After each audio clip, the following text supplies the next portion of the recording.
Clip number 101۔ انشاءاللہ اس clip میں آپ قرآن پاک کی سورہ آل عمران کی آیت نمبر 1 سے 4 کی تلاوت، ترجمہ اور تفسیر قرآن صراط الجنان سنیں گے۔ سورہ آل عمران۔ سورہ آل عمران کا تعارف، مقام نزول۔ سورہ آل عمران مدینہ طیبہ میں نازل ہوئی ہے۔ آیات، کلمات اور حروف کی تعداد، اس میں 20 رکوع، 200 آیتیں، 3480 کلمات اور 14520 حروف ہیں۔ آل عمران نام رکھے جانے کی وجہ، آل کا ایک معنی اولاد ہے، اور اس سورت کے چوتھے اور 5ویں رکوع میں آیت نمبر 33 تا 54 میں حضرت مریم رضی اللہ تعالی عنہا کے والد عمران کی آل کی سیرت اور ان کے فضائل کا ذکر ہے۔ اس مناسبت سے اس سورت کا نام سورہ آل عمران رکھا گیا ہے۔ سورہ آل عمران کے فضائل، حضرت عثمان بن عفان رضی اللہ تعالیٰ عنہ فرماتے ہیں، جو شخص رات میں سورہ آل عمران کی آخری آیتیں پڑھے گا تو اس کے لیے پوری رات عبادت کرنے کا ثواب لکھا جائے گا۔ حضرت مکحول رضی اللہ تعالیٰ عنہ فرماتے ہیں، جو شخص جمعے کے دن سورہ آل عمران کی تلاوت کرتا ہے تو رات تک فرشتے اس کے لیے دعائیں کرتے رہتے ہیں۔ بسم اللہ الرحمن الرحیم۔ ترجمہ، اللہ کے نام سے شروع جو نہایت مہربان رحمت والا ہے۔ الف لام میم، اللہ لا الہ الا هو الحی القیوم۔ ترجمہ، اللہ وہ ہے جس کے سوا کوئی معبود نہیں، وہ خود زندہ، دوسروں کو قائم رکھنے والا ہے۔ الف لام میم، ان حروف کو حروف مقطعات کہتے ہیں، ان کی مراد اللہ تعالیٰ ہی بہتر جانتا ہے۔ اللہ لا الہ الا ہو، اللہ وہ ہے جس کے سوا کوئی معبود نہیں۔ مفسرین نے فرمایا کہ یہ آیت نجران نامی علاقے کے وفد کے متعلق نازل ہوئی جو 60 افراد پر مشتمل تھا۔ اس میں 14 سردار تھے اور 3 قوم کے بڑے مقتدا و پیشوا آدمی تھے۔ ان 3 میں سے ایک ابو حارثہ بن علقمہ تھا جو عیسائیوں کے تمام علماء اور پادریوں کا پیشوائے اعظم تھا۔ عیسائی حکمران بھی اس کی عزت کرتے تھے۔ یہ تمام لوگ عمدہ اور قیمتی لباس پہن کر بڑی شان و شوکت سے سرکار دو عالم صلی اللہ تعالی علیہ وسلم سے مناظرہ کرنے کے ارادے سے آئے۔ جب یہ مسجد نبوی شریف علی صاحبہ الصلاۃ والسلام میں داخل ہوئے تو حضور اقدس صلی اللہ تعالی علیہ وسلم اس وقت نماز عصر ادا فرما رہے تھے۔ ان لوگوں کی نماز کا وقت بھی آ گیا اور انہوں نے بھی مسجد نبوی شریف ہی میں مشرق یعنی بیت المقدس کی طرف منہ کر کے اپنی نماز شروع کر دی۔ نماز کے بعد نبی پاک علیہ الصلوۃ والسلام سے گفتگو شروع کی۔ سرکار دو عالم علیہ الصلوۃ والسلام نے فرمایا، تم اسلام لے آؤ۔ انہوں نے جواب دیا کہ ہم آپ سے پہلے اسلام لا چکے ہیں۔ سرکار کائنات صلی اللہ تعالی علیہ وسلم نے فرمایا، تمہارا اسلام کا دعویٰ غلط ہے، اور تمہارے اسلام کے غلط ہونے کا سبب یہ ہے کہ تم کہتے ہو کہ اللہ عز و جل کی اولاد ہے، نیز تمہارا سلیب کی پوجا کرنا بھی اسلام سے مانع ہے، اور تمہارا خنزیر کھانا بھی اسلام کی راہ میں رکاوٹ ہے۔ اس کے جواب میں انہوں نے کہا کہ اگر حضرت عیسیٰ علیہ الصلوۃ والسلام خدا کے بیٹے نہ ہوں تو بتائیے ان کا باپ کون ہے؟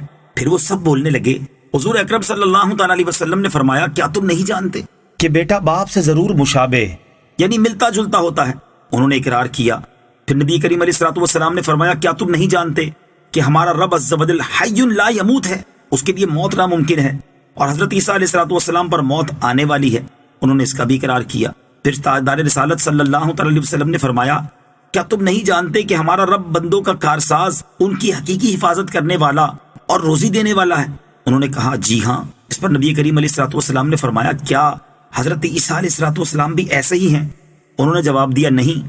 نبی کریم علیہ الصلوۃ والسلام نے فرمایا، کیا تم نہیں جانتے کہ اللہ تعالیٰ پر آسمان و زمین میں کوئی چیز پوشیدہ نہیں؟ انہوں نے اقرار کیا۔ حضور اقدس صلی اللہ تعالی علیہ وسلم نے فرمایا، کیا حضرت عیسیٰ علیہ الصلوۃ والسلام اللہ عز و جل کے بتائے بغیر اس میں سے کچھ جانتے ہیں؟ انہوں نے کہا، نہیں۔ رسول اکرم علیہ الصلوۃ والسلام نے فرمایا، کیا تم نہیں جانتے کہ حضرت عیسیٰ علیہ الصلوۃ والسلام حمل میں رہے اور پیدا ہونے والوں کی طرح پیدا ہوئے، اور بچوں کی طرح انہیں غذا دی گئی، اور وہ کھاتے پیتے تھے، اور ان میں بھی بشری تقاضے تھے؟ عیسائیوں نے اس کا اقرار کیا۔ اس گفتگو پر حضور اکرم علیہ الصلوۃ والسلام نے ارشاد فرمایا، ان تمام چیزوں کے باوجود پھر حضرت عیسیٰ علیہ الصلوۃ والسلام کیسے خدا ہو سکتے ہیں جیسا کہ تمہارا گمان ہے؟ اس پر وہ سب خاموش رہ گئے اور ان سے کوئی جواب نہ بن سکا۔ اس پر سورہ آل عمران کی شروع سے لے کر تقریباً 80 آیتیں نازل ہوئیں۔ اس واقعے سے معلوم ہوا کہ صحیح عقائد کو ثابت کرنے اور ان کے دفاع کے لیے مناظرہ کرنا سنت ہے۔